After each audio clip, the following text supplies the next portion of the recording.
Page 13, Frolicking. Let's talk about it one hand at a time here. It's in 4/4 time, no sharps or flats, starting with the right hand. Thumbs on C, puts us in this position. May not stay there, but that's where we're starting. 1, 2, 3, 4.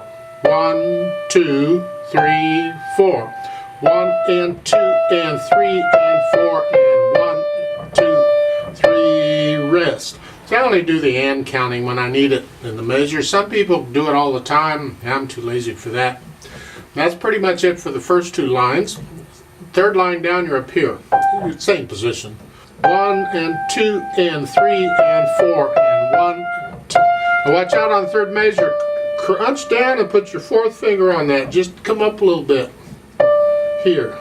This puts you in position to play the B. And at the end of the line, before you go, just reach up with your little finger and go. Actually, it's the end of a phrase. There's no phrasing mark, but it is. Just lift up and go.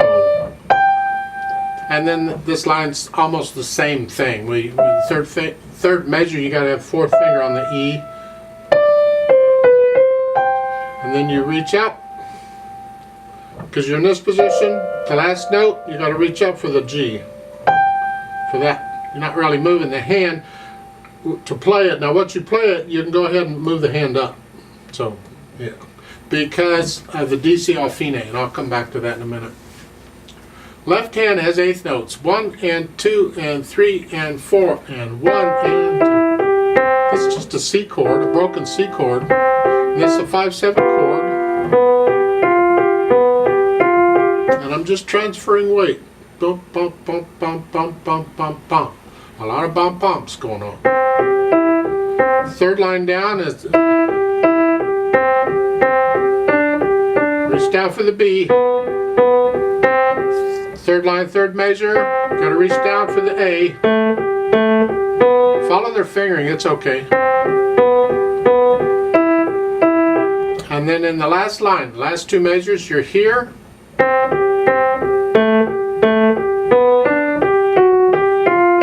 you got an F sharp and then an F natural. And then you go back up to the D, C, Al, Fine. Now go put the hands together if once you've got that. 1 and 2 and 3 and 4 and 1. Now because the left hand is playing eighth notes all the way through this pretty much, you don't really have to do the counting as 1 and 2 and 3, and you can count it as 1, 2, 3, 4, and think, play two notes in the left hand. 1, 2, 3, 4. That's fine. I do that a lot. So you don't actually have to count it. I mean, once you understand that rhythm, then the left hand can help you with the eighth notes. So it's just 1, 2, 3, 4. 1, 2, 3, 4. 1, 2. You're using the counting to figure out the rhythm initially, and once you have the rhythm, the counting tends to get in the way. So you think, you feel it. You don't necessarily count it. First line, third measure, it's once I have this pattern in the left hand going, that's good enough. Because if I try and count this, I get all mixed up. I got 1, 2, 3, 4, 1. That's hard for me to do, but I can feel the counting. Initially, when I'm learning it, I got to count it. I got to go slow and figure it out. But then I've got it. It's good enough. Now, that's this piece, the whole thing. You just got these eighth notes. Keep them soft, because the melodies in the right hand is what we want to hear. If I play both hands the same, you get that.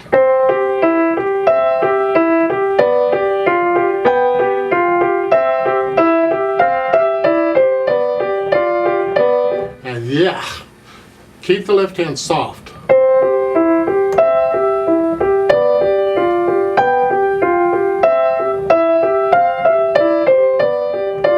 That's what we want to hear, and it sounds so much nicer. So practice playing. You do that with the scales too. When you're practicing the scale, the C major scale, you practice with the right hand loud and left hand soft, and then you practice with the left hand loud and right hand soft, because you got to go both directions. The melody can be anywhere. Dynamic wise, it starts soft at the beginning. That's the melody. Decide how soft that is, and then make the left hand softer. Then the second line, now you're loud. That's melody. Then you can bring the left hand up a little bit. Third line, you're sort of loud, so come down a little bit. And then the last line, you're soft again.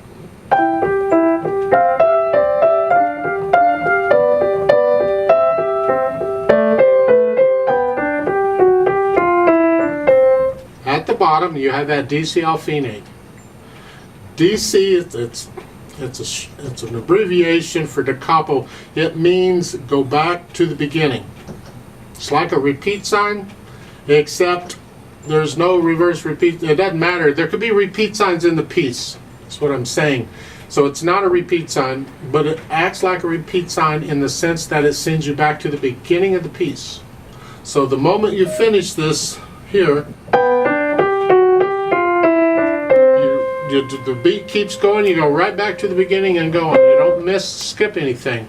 So the last measure down at the bottom, going back to the beginning, is this way.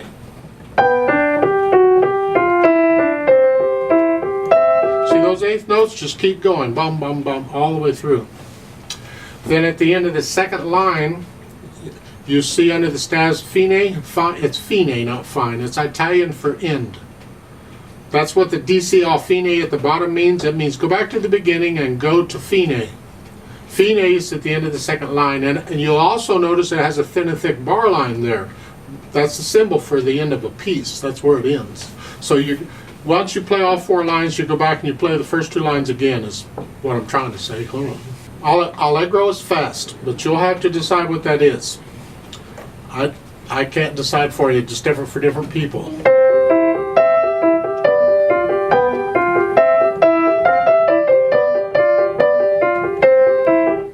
To me, that's about what it is. So other people may go faster than that.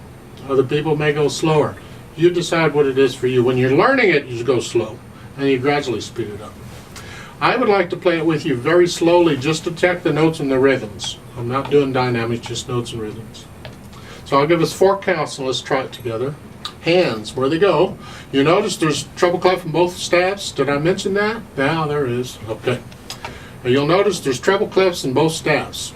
So the left hand is actually up here throughout the whole thing. 1, 2, ready, and go. And 1, and